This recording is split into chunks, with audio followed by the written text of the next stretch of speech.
All right, Alexander, let's talk about what is happening in Venezuela or with Venezuela. Trump is going after Maduro again, and there's a $50 million bounty on Maduro's head. And we also have ships which are heading towards Venezuela or probably have arrived very close to Venezuela. And the excuse that the Trump White House is using is that they're going after the drug cartels. So you have Maduro and Venezuela once again now targeted by the Trump administration. He went after Venezuela in his first term with Juan Guaido. And it looks like he's taken a bit of a different approach this time around in order to get regime change in Venezuela. Or is this really about the drug cartels, Alexander? I don't think it is about the drug cartels. We're talking about 3 guided missile destroyers, an amphibious warfare ship, the Iwo Jima. We're talking about a massive naval buildup.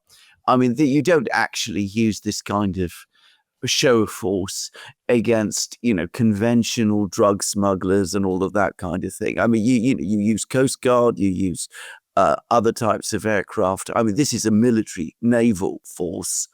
It's a massive show of force relative to what we're talking about. Venezuela has no military response to this, not in any effective way. I understand that 2 of these destroyers are already in the region and they're already patrolling the coastline around Venezuela as well. So, this is clearly a major military buildup. And of course, the point about the drug cartels is that some of the rhetoric that's coming from the administration is that Maduro is the illegitimate leader of Venezuela. He isn't the real leader of Venezuela at all. What he is the head of a drug cartel which has managed to take control of Venezuela. So this is being presented in some way as some kind of operation to perhaps liberate Venezuela from the control of the drug cartels. That could be the argument. I have to say, it all seems a little strange to me because I'm not sure how you conquer a country, if that's what you do, what the plan is, or invade a country, if you only have a fleet. Presumably there would need to be some kind of ground force. Colombia has sided, or at least its president has sided with Venezuela in criticizing this move.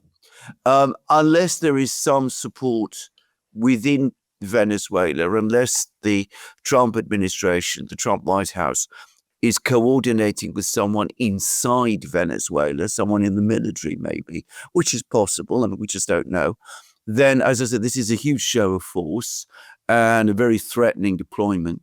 But I can't really see how we can threaten Caracas and take over the country and defeat the Venezuelan army. I don't know how many troops a amphibious warship can carry, but I guess it's about 1,000 or maybe 2,000 or something like that. Not enough, I would have thought, to defeat and occupy a country the size and complexity of Venezuela.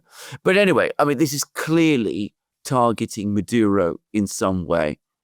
And it is such a big naval buildup that I don't think it's just intended to intimidate. I think there must be something else being prepared as well. And you're absolutely right. Trump is obsessed with Maduro.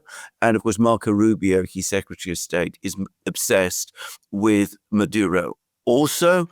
And it was Trump who launched the Guaido operation in Maduro during Trump's first term. So it looks as if we're seeing a replay, but this time, as you said correctly, taking an entirely different approach, a major military show of force and all of that. It carries risks. I don't think Latin American opinion will support this at all. I think most Latin American governments don't like Maduro at all. I don't think they like him in any conceivable way. But the United States invading, because that's what it would amount to, a Latin American country in this way, conducting a military operation against a Latin American country, is not going to be popular in Latin America, with all spectrums of opinion there, extending from the left all the way to the right. There will probably be one or two people who will go along with it, like Milei in Argentina, but other people will not like it. And of course, if it goes wrong, then it could poison relations between the United States and other Latin American countries as well, and get the United States involved in another whole set of problems. But anyway, we will see how this works out. But it's certainly an aggressive step, say series of steps. I wonder exactly what is being prepared here. Yeah, it's about Trump's ego and Venezuela's oil, right? Yes. I mean, you know, he was the guy that pushed Guaido in his first term, and let's face it, that was pretty embarrassing for the Trump administration. It was humiliating, the whole Juan Guaido fiasco. Yes, no doubt about it. Yes. So Trump wants to get at Maduro. Rubio obviously wants to get at Maduro, but above everything else, it's the oil.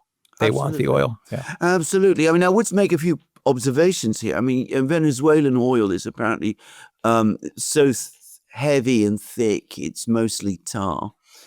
I understand that there are refineries in the southern United States that are well designed to process this kind of oil, but I gather it won't be able to replace oil altogether, you know, the oil the United States uses altogether.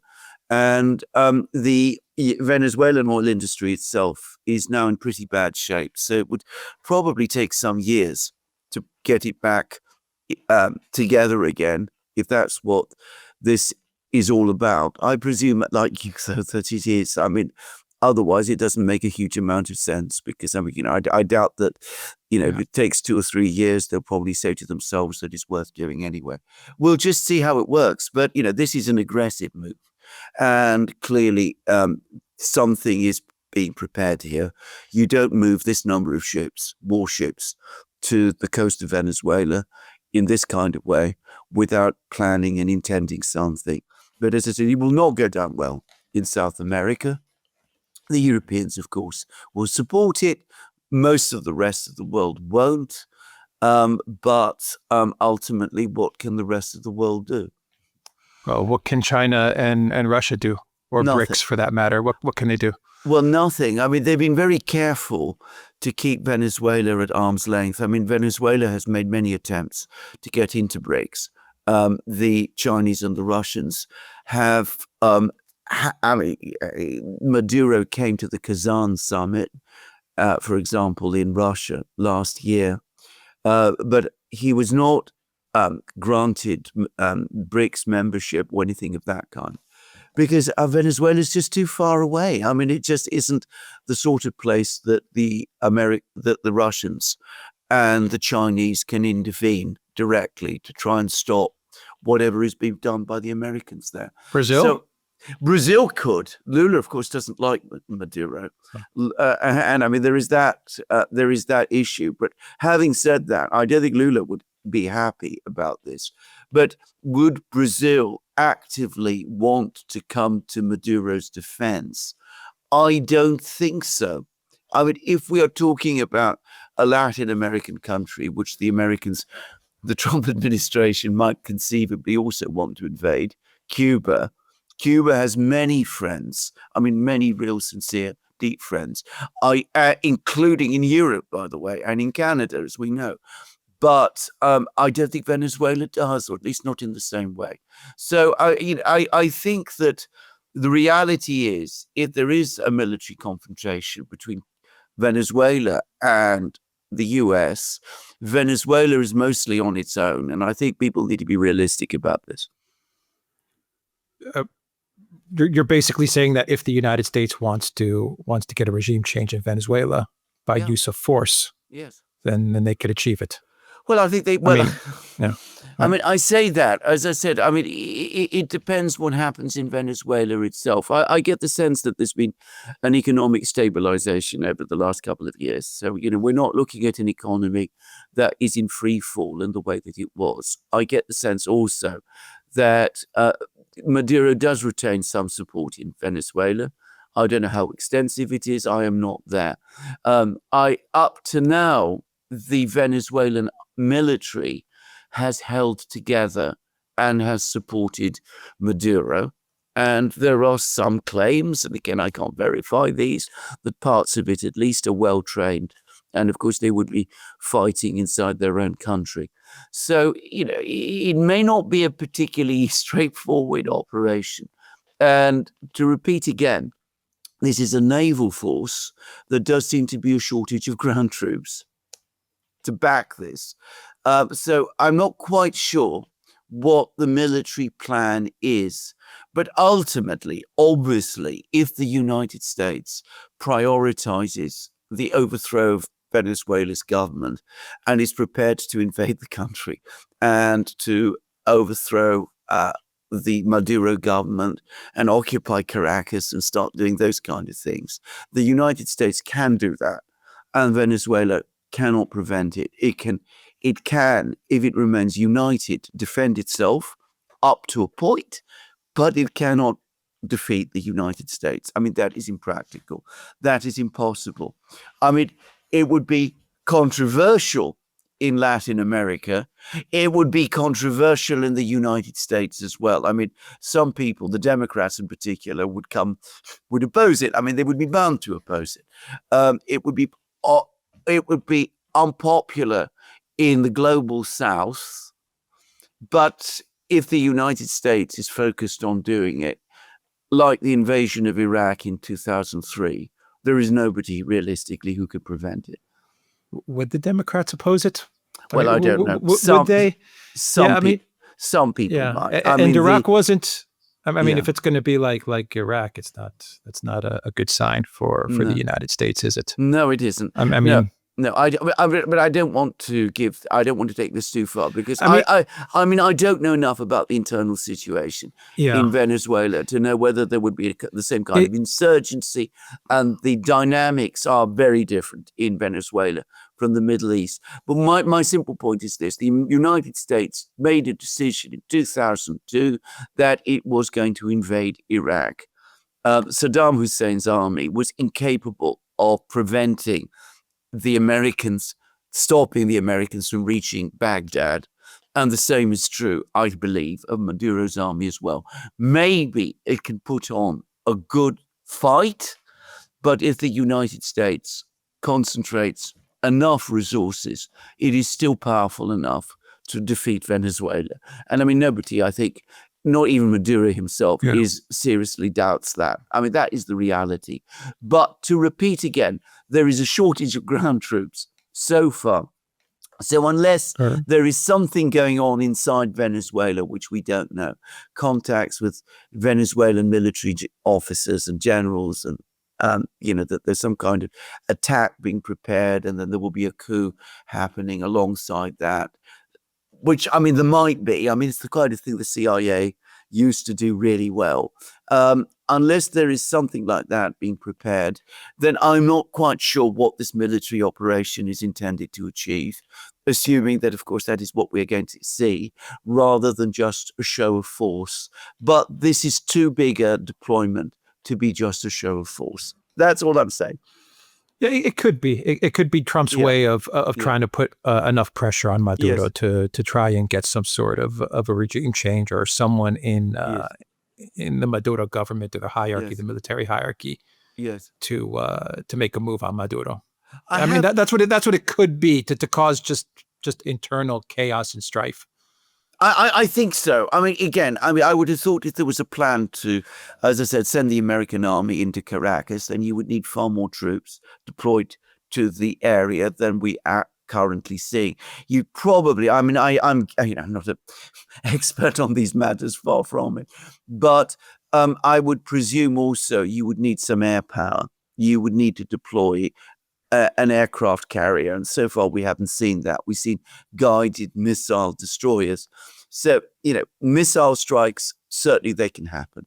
There is a amphibious warfare ship which perhaps can seize some territory, but this only makes sense as a military operation, I would have thought, if there is also some internal support, or maybe that's what the administration is counting on. Some people within the military in Venezuela perhaps have given some indications that they would go along with this if a strike of this kind happened. But we'll see. Yeah. Okay. What do you make of the rumors? Just a final question. The rumors about get-on drones being sent to Maduro. I don't believe it. I haven't seen any evidence of this I don't at believe all. it. Yeah. No, I don't believe it. You don't believe it? Yeah, I don't believe it either. Yeah. I mean, it would be very difficult to do now, I would have thought. But I mean, I mean, the time isn't there. And, it's not just physically sending Geran drones to Venezuela, but you need the infrastructure to use them, to launch them. And you need the operators, the drone operators. And of course, Venezuela doesn't have those. I mean, it's the sort of thing that could be done but you'd need at least a year, I would have thought, to prepare. And I don't think we are in that situation. Yeah. Just wonder if BRICS is regretting the Argentina choice, and maybe they should have gone with Venezuela instead, as they were trying to expand in the region. We're trying to get a better foothold in the region. But Brazil was pushing Argentina. Yeah. Brazil was pushing Argentina. It was opposing Venezuela. Yeah. And it's now supporting Colombia. Because Maduro and Lula really do not get on. I mean, there's bad blood between them. And as I said, I mean, even if BRICS had wanted to extend to Venezuela, Lula was an insurmountable obstacle to it. My sense was that the Russians sort of wanted some kind of relationship with Venezuela, because I think Maduro and Putin get on reasonably well. I think the Chinese were much less keen, because from their point of view, very difficult to establish a real foothold in Venezuela. And I think it was just out of their reach. I think, if I have to say this, the country that the Russians and the Chinese are most focused on at the moment in Latin America, where they would want to establish a foothold and potential bases and that kind of thing, would be Cuba again. Yeah. I mean, that's much more likely. Cuba has been sending representatives to BRICS summits and things of that kind. But I think Venezuela, I think that it's just too far away. It isn't embedded in the international system in the way that Cuba is. And I just think it's just out of reach, basically, for BRICS. Yeah, the limitations of BRICS, yeah. There are limits, yeah. I mean, BRICS does have... this is a key thing to understand. For the time being, and for at least another decade, I would say, I mean, no other country has the ability to deploy military forces around the world in the way that the United States does, because the United States has 11 nuclear aircraft carriers, which is a vast fleet of guided missile destroyers, and no BRICS country, not even China, for the moment, does. China has a very large navy, but it is focused on the Pacific. I mean, it is not global in its reach in any shape or form. And Russia's navy is certainly not. I mean, they have a very big submarine force, but they don't have the naval power, the surface fleet, the aircraft carriers, and those sort of things to be able to extend their reach to places like Venezuela. I mean, that is the reality. And by the way, just to make one thing clear, because this comes up all the time, I think the Russians have any plans to acquire that capability. Not anytime soon. They have a naval program underway. But as I understand it, there are no plans for aircraft carriers. Yeah.